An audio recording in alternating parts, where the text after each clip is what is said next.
Nama Muhammad Sofyan, NIM 180101120906.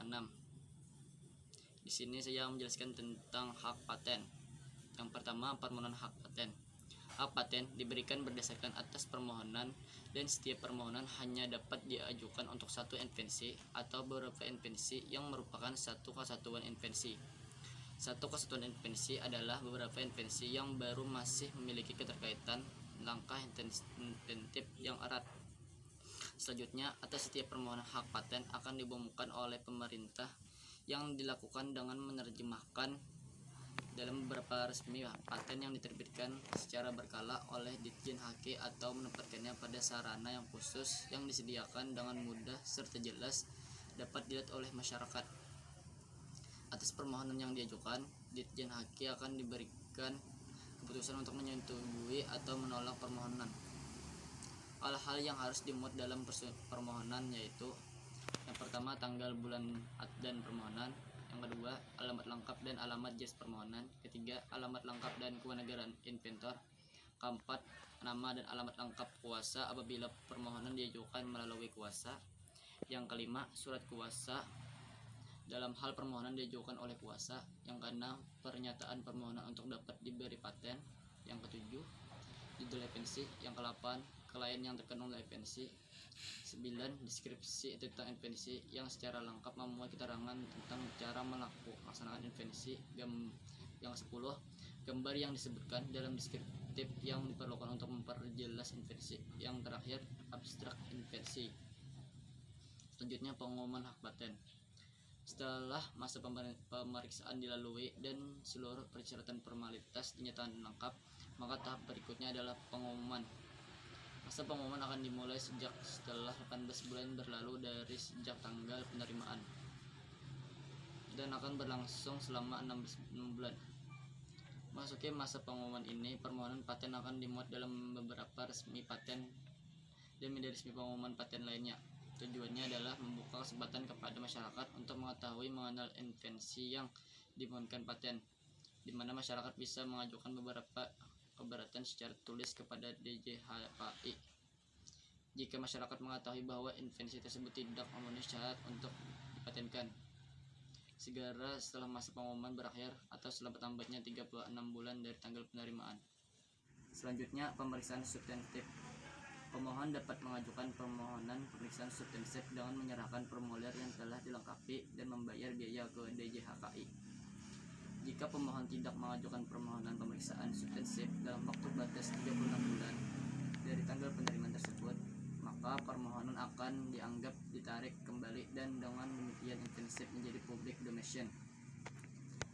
Dalam tahap pemeriksaan substansif inilah DJHKI melalui pemeriksa paten akan menentukan apakah invensi yang dimohonkan paten tersebut memenuhi syarat substansif sehingga layak diberi paten. Berdasarkan dokumen-dokumen, baik dokumen paten maupun non-paten yang relevan, dalam waktu paling lambat 36 bulan sejak permohonan pemeriksaan substansif diajukan, pemeriksa paten sudah harus memutuskan apakah akan menolak ataupun memberi paten. Pemohon yang permohonan paten ditolak dapat mengajukan komisi banding paten yang dapat berlanjut ke pengadilan niaga hingga akhirnya ke kasasi ke Mahkamah Agung. Jika pemohon menerima penolakan, maka ataupun upaya hukum yang diajukan tetap berujung pada penolakan, maka invensi tersebut menjadi public domain terhadap invensi yang diberi paten. DJHKI akan segera mengeluarkan sertifikat hak paten. Selanjutnya, pengalihan hak paten. Hak paten sebagaimana diatur dalam pasal 74 ayat 1 Undang-Undang Nomor 13 Tahun 2016 tentang paten dapat beralih atau dialihkan baik seluruhnya maupun sebagian karena pewarisan, hibah, wasiat, wakaf, perjanjian tertulis ataupun sebab lain yang dibenarkan berdasarkan ketentuan peraturan perundang-undangan.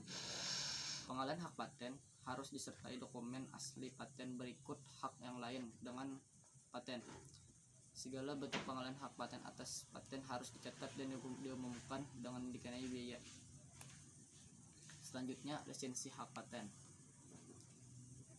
Berdasarkan pasal 1 angka 13 Undang-Undang Nomor 14 Tahun 2001 tentang paten menjelaskan bahwa lisensi adalah izin yang diberikan oleh pemegang paten kepada pihak lain yang berdasarkan perjanjian pemberian hak untuk menikmati manfaat ekonomi dari suatu paten yang diberi perlindungan dalam jangka waktu dan syarat tertentu. Berdasarkan isi pasal tersebut, maka terdapat jenis-jenis lisensi paten. Yang pertama, lisensi eksekutif. Penerima lisensi memiliki hak tunggal membuat, mempergunakan atau menjual produk paten. Yang kedua, lisensi non eksekutif. Penerima hak lisensi membuat hak untuk mempergunakan temuan tersebut dan memberikan lisensi kepada pihak lain. Yang ketiga, lisensi silang. Pemegang paten memberikan lisensi kepada pihak lain, sebaliknya pihak lain juga memberikan lisensi. Yang keempat, paket lisensi. Pemegang paten membuat perjanjian lisensi dalam satu paket. Yang terakhir, dalam satu pool atau disamakan. Biasanya paket ini berlaku untuk perusahaan kecil. Dengan kontrak lisensi paten secara tipikal, licensor memberikan hak kepada lisensi untuk memakai hak kekayaan intelektual yang dilindungi paten, dengan imbalan berupa royalti dari pihak lisensi yang ingin memperoleh manfaat dari teknologi yang dimiliki licensor sebagai pemegang paten, dan bersamaan dengan itu sekaligus melindungi lisensi terhadap pihak ketiga atau saingannya. Ketentuan-ketentuan umum terhadap kontrak lisensi yaitu: yang pertama, harus didaftarkan pada kantor paten. Yang kedua, akan terdaftar pada paket register umum paten. Yang ketiga, harus membayar biaya besarnya akan ditetapkan oleh menteri.